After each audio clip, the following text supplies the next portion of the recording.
மனுஷன் மட்டும்தான் ஆடை கொடுக்குறான். அவனை மனுஷனா காமிச்சதே நீங்க தான். இந்த தொழில ஆரம்ப கட்டத்துல எல்லாமே வந்து கைவினைஞர்களா தான் இருந்தாங்க. எல்லாமே கையில நெழியது, கையில தைக்கிறது, இப்படிதான் இந்த தொழில் ஆரம்பத்துல ஆரம்பிச்சது. இலைகளால் பண்ணும் பொழுது கூட கைகளால் தான் வந்து அந்த இலைகளை இணைச்சி மனுஷன் ஆடையை ரெடி பண்ணான். அதுக்கப்புறமாவும் வந்து நூல் துணிகள் நெய்ய ஆரம்பிச்சதுக்கு அப்புறமாவும் வந்து கைகளால் தான் இருந்து இவர்களுக்கு பெயரே வந்து கைவினைஞர்கள் தான். ஆனா காலப்போக்கில் நவீன விஞ்ஞான வளர்ச்சியில, நவீன தொழில் வளர்ச்சியில இன்னைக்கு நீங்கெல்லாம் கைவினைஞர்கள் அப்படின்ற, அதாவது கைத்தொழில் தெரிந்தவர்கள் என்ற அடையாளம் போய் தொழிலாளிகளா மாறி இருக்கிறீங்க. எல்லாமே வந்து ஒரு கம்பெனிக்குள்ள, ஒரு பெரிய நிறுவனத்துக்குள்ள உங்களுடைய தொழில் வந்துச்சு. அப்போ இப்ப வந்து கைவினைஞர்களா இருக்கும்போது உங்களுக்கு இருந்த குணம், தொழில் தன்மை, தொழிலின் நிலைமை இதெல்லாம் வேற. இன்னைக்கு உங்களுடைய நிலைமை வேற. இன்னைக்கு நீங்க எல்லாம் வந்து நிறுவனப்படுத்தப்பட்ட தொழிலாளிகளா மாறி இருக்கிறீங்க. ஒரு காலத்துல நான்லாம் வந்து தீபாவளிக்கு எங்க அப்பாலாம் ரொம்ப கஷ்டப்பட்ட குடும்பம். அதனால துணியே வந்து லேட்டா தான் எடுத்து கொடுப்பாரு. ராத்திரிலாம் நின்று அந்த டெய்லரை காக்கா பிடிச்சி அவருக்கு டீ வாங்கி கொடுத்து எல்லாம் பண்ணி முடிஞ்சதுன்னா அந்த எம்மிங்கெல்லாம் கூட நானே பண்ணிலாம் பேண்ட் சட்டையை வாங்கிக்கணும் வந்து போட்டதெல்லாம் உண்டு. ஆனா இன்னைக்கு நேரா போறேன், ஒரு கடையில போய் ரெடிமேடா எல்லாத்தையும் வாங்கி போட்டுக்கிறேன். அப்ப இந்த தொழிலோட மாற்றங்கள் எப்படிலாம் நடந்திருக்குன்னு பாருங்க.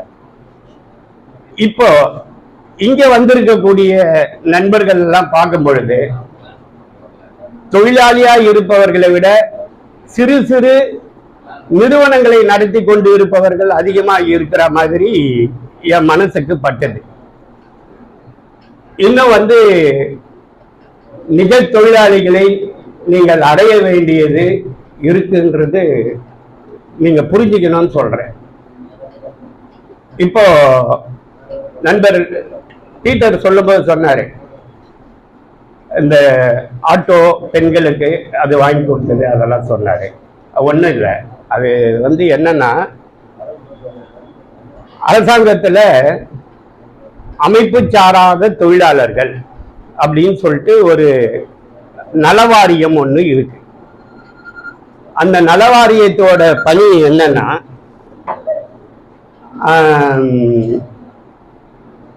மாத சம்பளம் வாங்குபவர்கள் அவங்களுக்கு ஒரு வாழ்க்கை இருக்கு. அவங்க வந்து திட்டம் அந்த சம்பளத்துக்கான வாழ்க்கையை அவங்க அமைச்சுப்பாங்க. இந்த தினக்கூலியா இருப்பாங்க. அவங்களுக்கு எந்தவித சமூக பாதுகாப்பும் இருக்காது. இன்னைக்கு வேலை வந்தா அவன் வீட்டுல அடுப்பெரியும், இல்லைன்னா ஒன்றும் நடக்காது. இப்படியா இருக்கிறவங்க பேர் தான் அமைப்பு சாரா தொழிலாளர்கள்.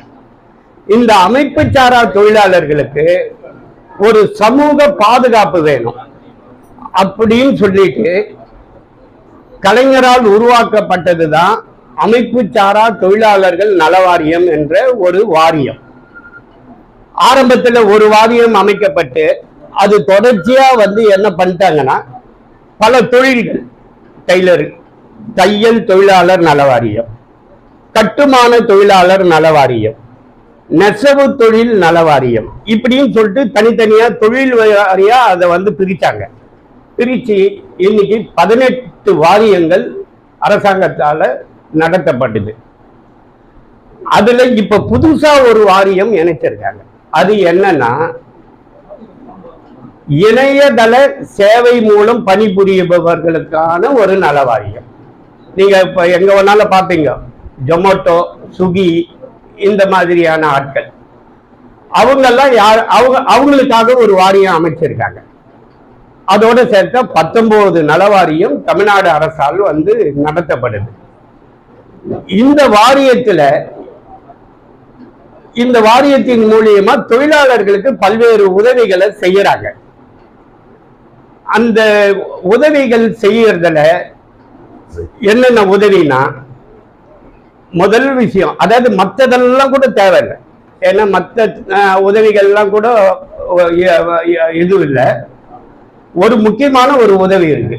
என்னன்னா, ஒரு தொழிலாளி பதிவு பண்ணி, அவர் பதிவு பண்ணிட்டாருன்னா அந்த வாரியத்துல அவரோட 60 வயது முடியும் பொழுது அவருக்கு 1200 ரூபாய் ஓய்வூதியம். இன்னைக்கு நிலைமைக்கு 1200, வரக்கூடிய அரசாங்கம் எப்படி மாத்துவாங்க, எவ்வளவு அதிகப்படுத்துவாங்கன்னு தெரியாது. 1200 ரூபாய் ஓய்வூதியம் வழங்குறாங்க.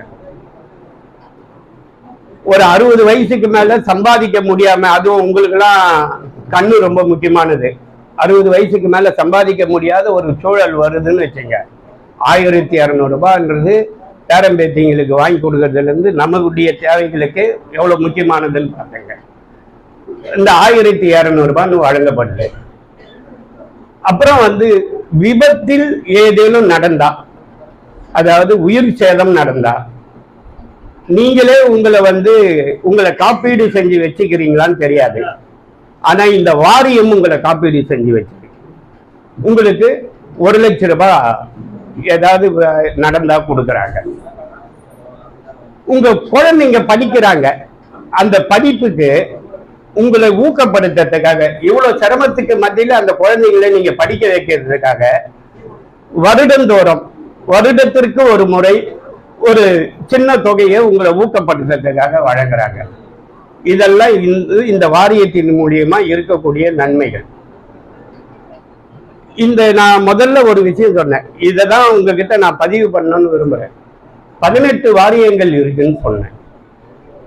18 வாரியத்துல கட்டுமான நல வாரியம், இந்த கொத்தனார் வேலை அதெல்லாம் செய்யறாங்க இல்லைங்களா, கட்டுமான வேலைகள், அந்த நல வாரியத்துல மட்டும் நிறைய ரிசர்வ் ஃபண்ட் இருக்கு. ஏன் ரிசர்வ் ஃபண்ட் இருக்குன்னா, இப்போ நீங்க ஒரு வீடு கட்டுறீங்க, அதுக்கு அந்த வீட்டோட வரைபடத்தை அனுமதிக்காக நகராட்சிக்கோ மாநகராட்சிக்கோ போறீங்கன்னு வச்சுங்க, அதுக்கு சில கட்டணங்கள் விதிப்பாங்க.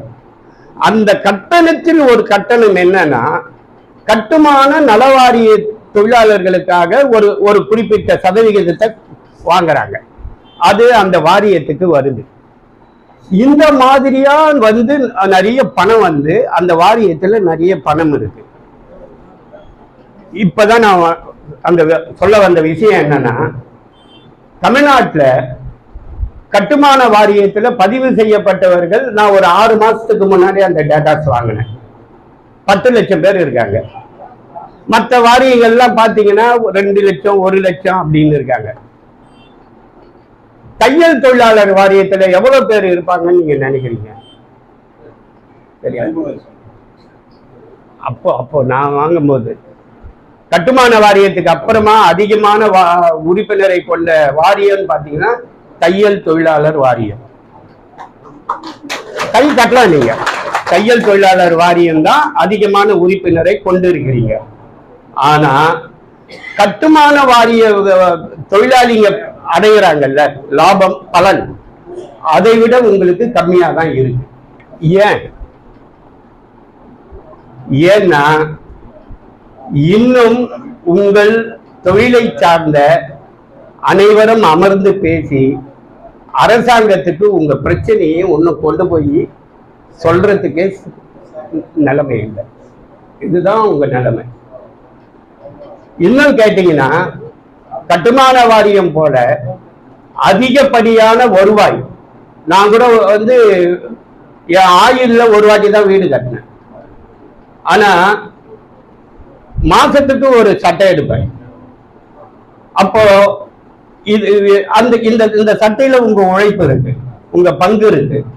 அப்ப இதுக்கு ஆனா நான் அரசாங்கத்துக்கு அந்த காசை கட்டல.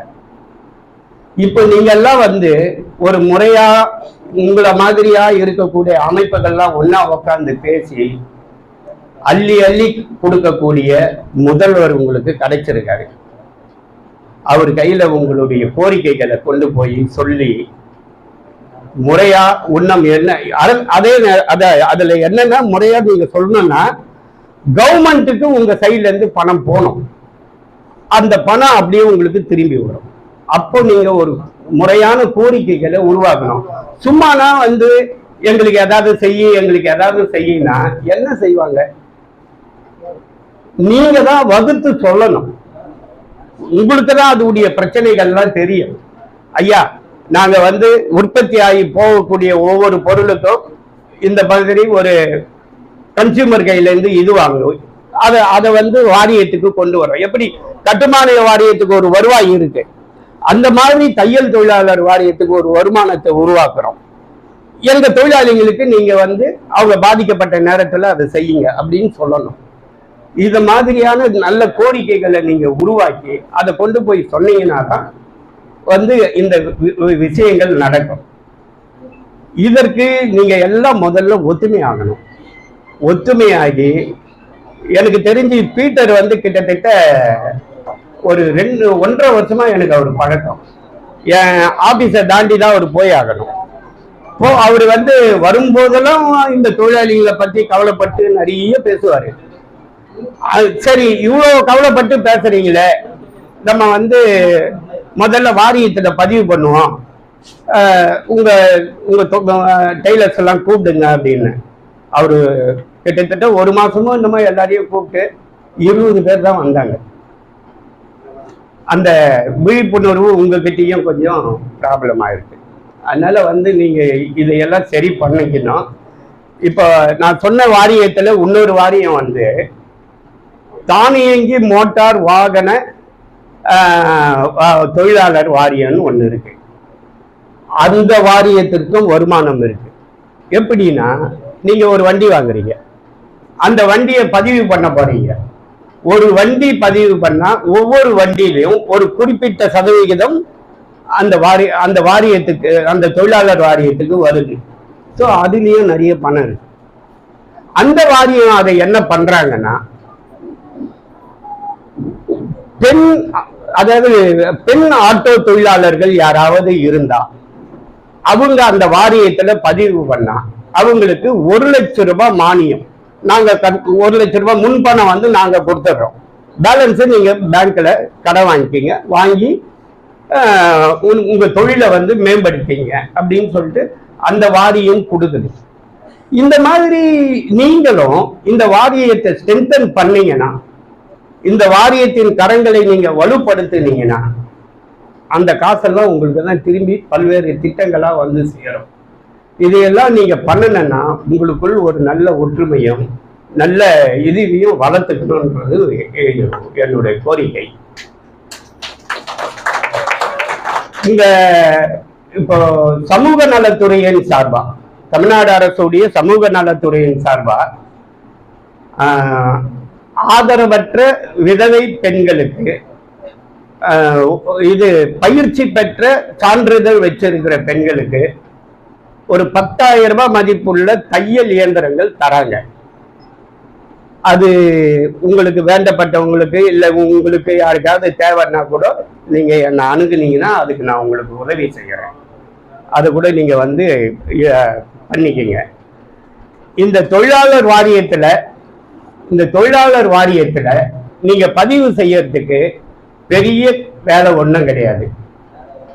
உங்களுடைய ஆதார் கார்டு, உங்க ரேஷன் கார்டு, உங்க குடும்பத்துல கணவர், குழந்தை, மனைவி, குழந்தை அவங்களுடைய ஆதார் கார்டு இதெல்லாம் ஒரிஜினல் வேணும். அந்த ஆதாரோடு இணைக்கப்பட்ட ஒரு போன் நம்பர், உங்களுடைய போன் நம்பர், அந்த போன் வேணும். உங்களுக்கு ஒரு ஓடிபி வரும், அதை சொன்னீங்கன்னா இதெல்லாம் வேணும். கூட உங்க பேங்க் பாஸ்புக், உங்கள் ஸ்கூல் டிசி இருந்தா டிசி, இல்லைனாலும் பிரச்சனை இல்லை. இது மட்டும் இருந்தா போதும். நீங்க வந்து நல வாரியத்துல பதிவு செஞ்சுக்கணும். இந்த வாரியத்துல நீங்க பதிவு செஞ்சீங்கன்னா இந்த மாதிரி காப்பீடு, 1 லட்சம் ரூபாய் விபத்து காப்பீடு, இது குழந்தைகளுடைய படிப்பிற்கான உதவிகள், உங்களுடைய 60 வயதுக்கு மேல இது கண்ணாடி வாங்குவதற்கு உதவி, இயற்கை மரணம் யாராவது அடைஞ்சிட்டாங்கன்னா, யாராவதுன்னா பதிவு பெற்ற தொழிலாளி இயற்கை மரணம் அடைஞ்சா ஒரு 30,000 ரூபாய் ஈமச்சடங்கு உதவி, இந்த மாதிரி எல்லாம் வந்து அரசாங்கம் இதுல நிறைய வந்து உதவி பண்ணிக்கிட்டு இருக்காங்க. இதை வந்து மேலும் வளர்த்து கொண்டு போனோன்னா, நான் சொன்ன மாதிரி நீங்க எல்லாம் ஒத்துமையாகி ஒரு முறையான இது பண்ணீங்க, முறையா வந்து அரசாங்கத்தை அணுகுனீங்கன்னா மேலும் பல்வேறு உதவிகள் உங்களுக்கு கிடைக்கிறதுக்கு வாய்ப்பு இருக்கு.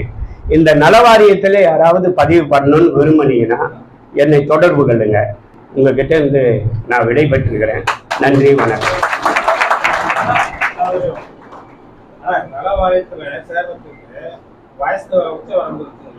18 வயசுல இருந்து 59 வயசு வரைக்கும் பண்ணிக்கலாம். அதுக்குள்ள சேர்ந்துக்கணும். 18 வயசுக்கு கீழே இருக்கிறவங்க சேர முடியாது. 60 வயசு கிராஸ் ஆகிட்டா சேர முடியாது. கேளுங்க கேளுங்க, ஏதாவது கேள்வி இருந்தா கேளுங்க.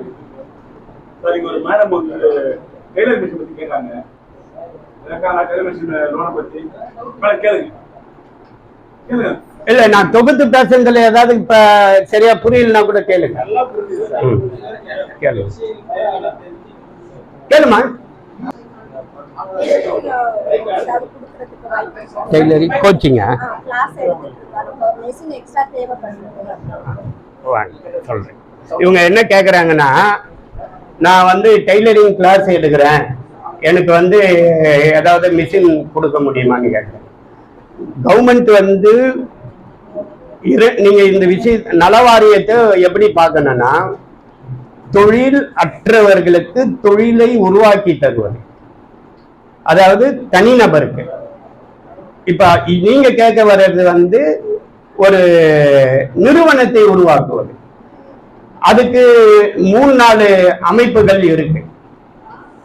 நீங்க ஆதி திராவிடரா இருந்தா தாட்கோ, அப்புறம் அண்ணல் அம்பேத்கர் சுய வேலை வாய்ப்பு துறை, இந்த 2 இருக்கு. அந்த 2ல உங்களுக்கு நிறைய பெனிஃபிட் இருக்கு. நீங்க ஒரு ப்ராஜெக்ட் ரிப்போர்ட் மட்டும் ரெடி பண்ணி கொண்டு போய் கொடுத்தீங்கன்னா நீங்க 5 இல்ல 50 மிஷின் வாங்குங்க. 50 மிஷின், அதுக்கான டேபிள், அதுக்கான கத்திரி, அதுக்கான மிஷின் எல்லாம் வாங்குங்க. அனைத்தையும் ப்ராஜெக்ட் ரிப்போர்ட் போட்டு கொடுத்தீங்கன்னா உங்களுக்கு அவங்க அந்த லோனை ப்ரொவைட் பண்ணுவாங்க, உங்களுக்கு லோனை தருவாங்க. 35% நீங்க வாங்குற லோன்ல 35% தள்ளுபடி பண்ணுவாங்க. கொடுக்கும் பொழுது அதாவது 1 லட்சம் ரூபாய் நீங்க வாங்குறீங்கன்னா 35,000 ரூபாய் தாட்கோ கொடுக்கும். பேலன்ஸ் 65,000 ரூபாய்க்கு நீங்க வந்து பேங்க்கு கொடுக்கும். இது மட்டும் கிடையாது, அந்த கடனை நீங்க திருப்பி அடைக்கும் பொழுது, தொழில் கடன் அப்படின்னு சொன்னாலே 12% வட்டி. ஆனா இந்த ஆதி திராவிடரா இருக்கிறவங்களுக்கு 6% தான் வட்டியே. அந்த சலுகையும் இருக்கு. இது வந்து முழுக்க முழுக்க ஆதி திராவிடர்களுடைய நலனுக்கான விஷயம். பிசி எம்பிசி இவங்களுக்கெல்லாம் இல்லையான்னு கேட்டா இவங்களுக்கும் இருக்கு. 20% 25% வந்து மானியம் கொடுப்பாங்க. மானியம் அதாவது நீங்க 1 லட்சம் ரூபாய் கடன் வாங்குறீங்கன்னா 75,000 ரூபாய் உங்க காசு, 25,000 ரூபாய் கவர்மெண்ட் கொடுக்கும். ஆனா ஆதி திராவிட நலத்துறைக்கு வந்து முன்னாடி கொடுப்பாங்க. இந்த ஸ்கீமுக்கு வந்து பேக் எண்டுன்னு சொல்லுவாங்க. நீங்க 1 லட்சம் ரூபாவை அடைக்கும் பொழுது 75,000 ரூபாய் அடைச்சிட்டீங்கன்னா 25,000 ரூபாய் தள்ளுபடி கொடுப்பாங்க. இதுதான் ஸ்கீம். அது அதனால வந்து நிறைய ஸ்கீமுங்க இருக்கு. நான் நிறைய இந்த பெண்களுக்காக வந்து வங்கி, நிறைய அரசு துறை அதிகாரிகள் எல்லாரையும் சந்திச்சு பேசினேன். அவங்க 2 விஷயம் சொல்றாங்க. என்ன எல்லாரும் குறைப்பட்டுக்கிறாங்கன்னா, சார் வராங்க சார், வந்து எனக்கு ஏதாவது செய்யுன்றாங்க. நான் என்ன சார் செய்யறது? தெளிவா எனக்கு இது வேணும், இதுக்கு நான் என்னெல்லாம் செய்யணும். ஏன்னா அவங்களுக்கு சில ஃபார்மாலிட்டிஸ் இருக்கு. அதை வந்து நம்ம முறைப்படுத்தி கொண்டு போகணும். 19 போய் நின்று எனக்கு எதாவது செய்யணும் அவங்க என்ன பண்ணுவாங்க? அதனால எனக்கு இது வேணும்னு சொன்னா இது இதை கொண்டு வாங்க நாங்க தரோம். ஒரு ஆடிட்டரை பார்த்து கன்சல்ட் பண்ணி அதெல்லாம் ரெடி பண்ணி கொண்டு வந்தாங்கன்னா நீடி பீப்புளுக்கு தேவையான மக்களுக்கு செய்ய நாங்க தயாரா இருக்கோம். ஆனா வந்து அப்படி அப்ரோச் பண்ண மாட்டாங்க அப்படின்னு சொல்றாங்க. அதனால வந்து அந்த மாதிரி ஏதேனும் உங்ககிட்ட நல்ல திட்டம் இருந்து தொழில் துவங்க நல்ல திட்டம் இருந்தா நீங்க என்ன அப்ரோச் பண்ணுங்க. நான் கட்டாயம் அது தேவையான உதவிகள் செய்யறேன்.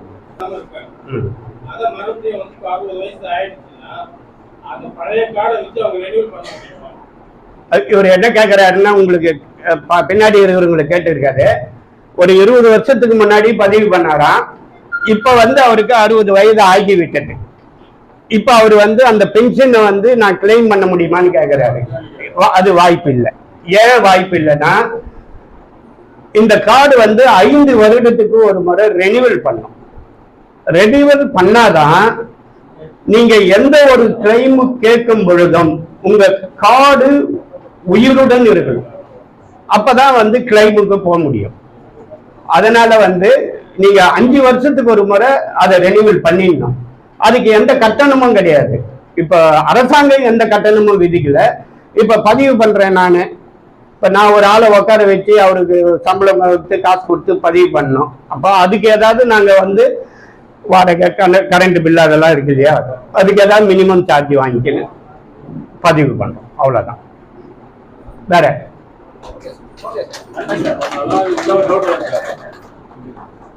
இது வந்து சென்னை மாவட்டம் தான். அடுத்த கட்ட நிறைய மாவட்டங்கள் இருக்கு. நிறைய பேர் கோரிக்கையா இருக்கு. திருவண்ணாமலை மாவட்டம், வேலூர் மாவட்டம், காஞ்சிபுரம் மாவட்டம், செங்கல்பட்டு, திருவள்ளூர் மாவட்டம் இதெல்லாம் கோரிக்கையா இருக்கு. அதுக்கு வேலை என்ன சப்போர்ட்? இப்போ இங்க அவர் கேட்டது உங்களுக்கு கேட்டு இருக்கான்னு பின்னாடி ஒருத்தர் கேட்டாரு என்ன சார் இஎஸ்ஐ பிஎஃப் அந்த மாதிரி இருந்தா எப்படி அப்படின்னு. அதுக்குதான் நான் முதல்ல சொல்ல வந்தேன். அதாவது இப்பெல்லாம் நீங்க வந்து ஒரு ஒரு ஒரு அரங்கத்துக்குள் தொழிலாளியா மாறிட்டீங்க. இந்த திட்டமே சமூக பாதுகாப்பு தான். இப்ப உங்களுக்கு வந்து மாத சம்பளம் வருது. அந்த மாத சம்பளத்திலிருந்து ஒரு தொகையை வந்து நீங்க வந்து பிஎஃப் கட்டுறீங்க. உங்களுக்கு வேலை கொடுக்குற நிறுவனம் ஒரு பிஎஃப் ஒரு பங்கு கொடுக்குறாங்க, அது வருது. இந்த பாதுகாப்பு உங்களுக்கு இருக்கு. இப்ப நான் சொல்ற இந்த நலவாரியின் விஷயம் எப்படின்னா இந்த பாதுகாப்பு கூட இல்லாதவங்களுக்கு கொடுக்கறது தான். அதனால இஎஸ்ஐ பிஎஃப் இருக்கிறவங்க சட்டப்படி இந்த வாரியத்தில் இணைய முடியாது. சட்டப்படி இணைய முடியாது. இது வந்து அவரு நண்பர் யாரோ ஒருத்தர் பின்னாடி கேட்டாரு. அதுக்கான இது. இப்ப இவரு உங்க தலைவர் கேட்கறது வந்து இந்த மற்ற மாவட்டங்கள் சென்னை அதன் புறநகர் மாவட்டங்கள்ல பண்ண முடியுமான்னு சொல்லிட்டு பண்ணலாம். ஒரு முறை நீங்க நிர்வாகிகள்லாம் என் கூட வாங்க. நான் மாநில அலுவலகத்துல இந்த அனைத்து இதுவுக்கும் வாரியத்துக்கும் ஒரு செக்ரட்டரி இருக்காரு, ஐஏஎஸ் ஆபீசர் தேவநாதன் சொல்லி. தெய்வநாதன் வாங்க, நான் கூப்பிட்டு போய் அறிமுகப்படுத்துறேன், பேசுறேன். அது பண்ணிட்டு பண்ணலாம், ஒன்றும் பிரச்சனை இல்லை. அதை கவர்மெண்ட் ரெடியா தான் இருக்கு. நீங்க தான் பதிவு பண்ண முன் வரணும்.